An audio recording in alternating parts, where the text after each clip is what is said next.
Welcome to the Heme Consults Orientation video number 16. Today we are talking about writing notes. I love writing, but I really hate writing notes. Once I was so far behind on my notes, I spent time in my office sleeping to try to get all my notes written. I'm sure you don't have a story like that, but we're talking about notes. And it is important to get them done and to get them done efficiently. And I have some thoughts about how to do the inpatient notes efficiently. The first thing I want you to think about is, so what can you write when you first get the consult call? So again, I advocate not necessarily going in the chart first to do homework and then spending time on the phone, because that's like working twice. It's just let the team tell you what's going on with the patient, because they'll summarize that really well if it's someone who knows the patient, and they'll be able to really crystallize for you the challenge that they see. At the same time as they're doing that, it is helpful to start writing the HPI, because they're telling you the story that really makes up the bulk of the HPI, and you can just write and type as you listen. What you could do if you're not able to do both at the same time is when you do come off the phone, just pause and write out the HPI. So that's one way to start getting control of your note.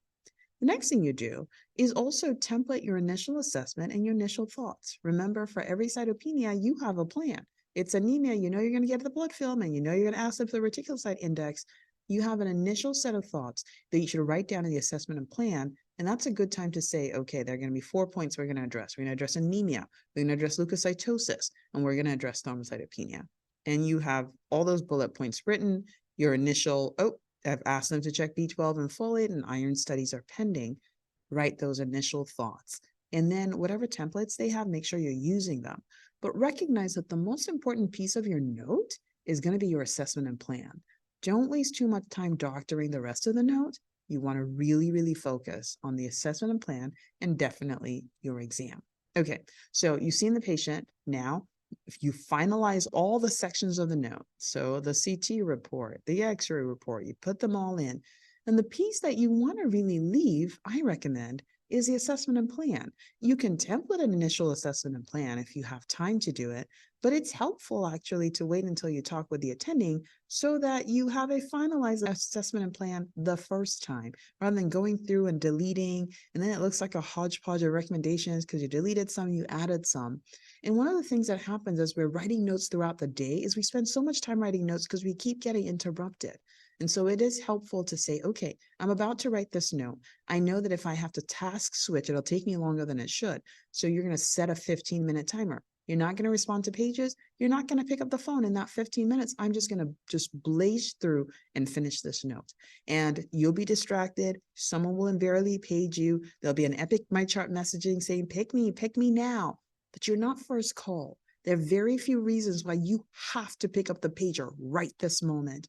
And so just create that space for yourself. Maybe you don't feel comfortable with 15. Okay, say 10. Okay, say 5. But make sure that there are windows where you can say, okay, right now I'm just going to figure out the rest of the note and leave out the assessment and plan. Go ahead and do that because it just helps you maximize your time. Okay. The other thing you want to do is after the attending rounds, then finalize your assessment and plan.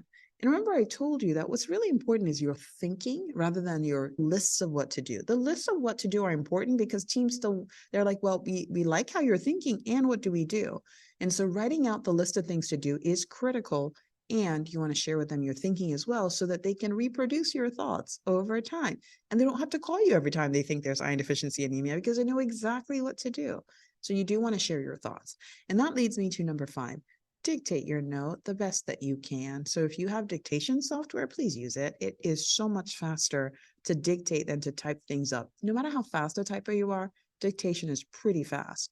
And if for whatever reason you don't have access to dictation software, you could actually probably dictate non-critical information like just your assessment and plan into a separate document and just copy and paste into your notes. So definitely make use of dictation because it just helps you do it much faster. And that's why it makes sense to wait until the end of rounds when you've had all the conversations with the attending. Just say, okay, patient 1, and you dictate the assessment and plan, and then you can move on to the next patient. By this time, you've done all the other pieces of the note, so presumably it shouldn't take you as much time. I do see a lot of fellows task switching. So the attending is talking, they're presenting patients, they're writing notes, and it seems like you're getting a lot done. It seems like you're saving time, but really it's hard to multitask and be effective at the same time. You're either writing a great note and it's going well and you're not listening, or you're listening and you're not really getting the note done. And so it's helpful to separate them because it makes rounds faster when you're actually paying attention, and it makes note writing notes faster when you don't have to stop to pay attention to what the attending is saying for the next note. Okay, that's just my thoughts. Okay, so when you write a note, you want to specify the exact recommendations with if-then scenarios. For example, okay, check for vitamin B12 deficiency. If deficient, supplement. So you kind of made the recommendations explicit. So what you do is you save yourself the team calling you and saying, well, the B12 was low. What do we do now? It's like, oh, I wrote in my note, if low, supplement. And the same thing for iron deficiency. We know that the iron studies say that the patient's iron deficient. Supplement with ferritin, those kinds of things. So you just want to make sure that you give them what to do. That's if then. If the patient is found to be anemic, then we want to do this. If you find out that the JAK2 comes back negative a week from now, you should re-engage us again. So you want to be very clear about what their next steps are.